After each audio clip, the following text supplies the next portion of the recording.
তাহলে আজকে কি হচ্ছে পাস্ট ইনডিফিনিট টেন্স, বুঝতে পারলেন? যেমন প্রেজেন্ট টেন্সের 4টা ভাগ, সেরকম পাস্ট টেন্সেরও 4টা ভাগ। কি কি বলা হয়েছিল? Past indefinite tense, past continuous tense, past perfect tense, past perfect continuous tense. তো আজকে আমরা সেই পাস্ট টেন্সের প্রথম যে ভাগটা পাস্ট ইনডিফিনিট টেন্স, সেই পাস্ট ইনডিফিনিট টেন্স নিয়ে আলোচনা করব। তাহলে আজকে আমরা কি পড়বো? Past indefinite tense. বোঝা গেল? তাহলে কাকে বলে পাস্ট ইনডিফিনিট টেন্স? দেখো লেখো, যেসব কাজ বা ঘটনা, যেসব কাজ বা ঘটনা অতীতকালে, যেসব কাজ বা ঘটনা অতীতকালে সাধারণভাবে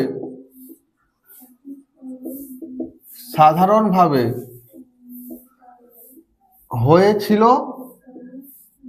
বা ঘটেছিল। তাহলে যেসব কাজ বা ঘটনা অতীতকালে সাধারণভাবে হয়েছিল বা ঘটেছিল, সেই সব কাজ বা ঘটনা বোঝাতে, সেই সব কাজ বা ঘটনা বোঝাতে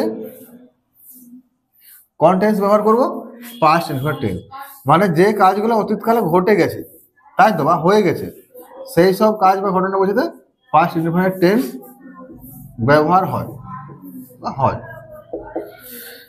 মানে দেখো আমি কি বলছি, আমি বললাম যে তোমরা গতকাল বিদ্যালয়ে গিয়েছিলে, তাই তো, তোমরা গতকাল বিদ্যালয়ে গিয়েছিলে।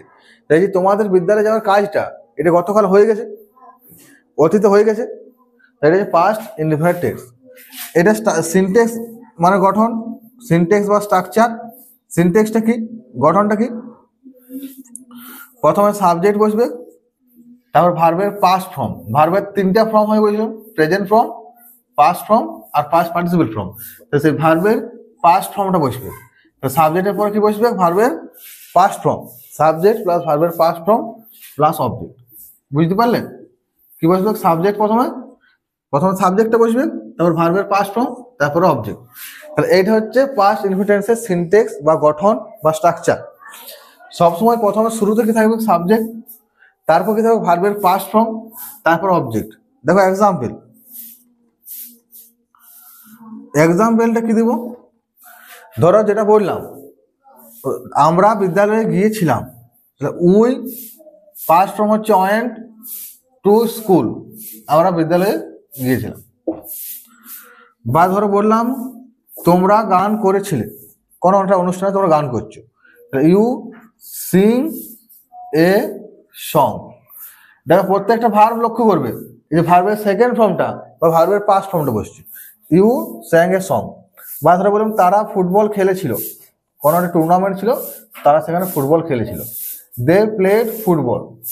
বুঝা গেল? They played football. তাহলে কোন ফর্মগুলো বসছে? মিডিলের ফর্মটা, পাস্ট ফর্মটা, ভার্বের ফর্মের যে তোমাদেরকে জেরক্স দেওয়া হয়েছে, সেখানে দেখবে ভার্বের ফর্মের জেরক্সটা নিয়ে এসছো, ওখানে দেখো 3টা ফর্ম আছে, present form, past form, past participle form. সেই পাস্ট ফর্মটা এখানে বসবে, যেটাতে পাস্ট ইনডিফিনিট টেন্সটা হচ্ছে। বুঝা গেল? আরেকটা এক্সাম্পল দিই। ধরে বললাম পাখিগুলি আকাশে উড়েছিল, দ্য বার্ডস ফ্লাই মানে ওরা, fly flew flown, the birds flew in the sky. ধরো তুমি একটা বই কিনেছিলে, you bot A book, you বট এ বুক। মানে যে কাজটা পাস্টে হয়ে গেছে। বাংলাটা সহজ লিখবে, উই ওয়ান্ট টু স্কুল, মানে আমরা বিদ্যালয়ে গিয়েছিলাম, আমরা বিদ্যালয়ে গিয়েছিলাম। এই যে অতীতকালে হয়ে গেছে, আমরা গতকাল বিদ্যালয়ে গিয়েছিলাম। তাহলে এই যে কালকে কাজটা হয়ে গেছে অতীতে। এই ধর ইউ সিং এ সং, ধর বললাম ইয়েস্টারডে, গতকাল কোনো প্রোগ্রাম ছিল, সেইখানে তুমি গান করেছিলে, তুমি গতকাল গান করেছিলে। আজকে কি করছো? আজকে তো করছো না, গতকাল করেছিলে, তুমি গতকাল গান করেছিলে। গান করার কাজটা তোমার গতকাল হয়ে গেছে।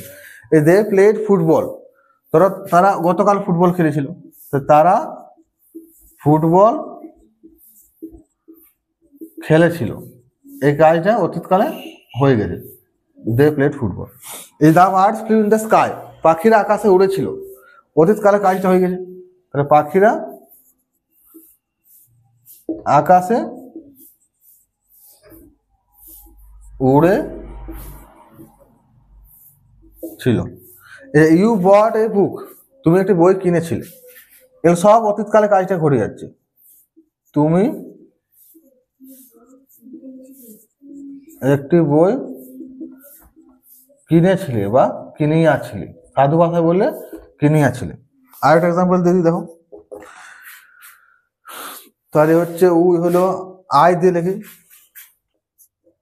আই এট রাইস, আমি ভাত খেয়েছিলাম। আমি ভাত খেয়েছিলাম, আই এট রাইস। এই যে কাজগুলো যেগুলো অতীতকালে ঘটে গেছে, তাহলে বোঝা গেল যেসব কাজ বা ঘটনা অতীতকালে সাধারণভাবে হয়েছিল বা ঘটেছিল, মানে পূর্বে যে কাজগুলো ঘটে যাচ্ছে সেটা হচ্ছে পাস্ট ইনডিফারেন্ট টেন্স। এতটা বোঝা গেল। তাহলে এবার পরের ক্লাসে কি করবো, পাস্ট কন্টিনিউয়াস টেন্স করবো, লিখে নাও।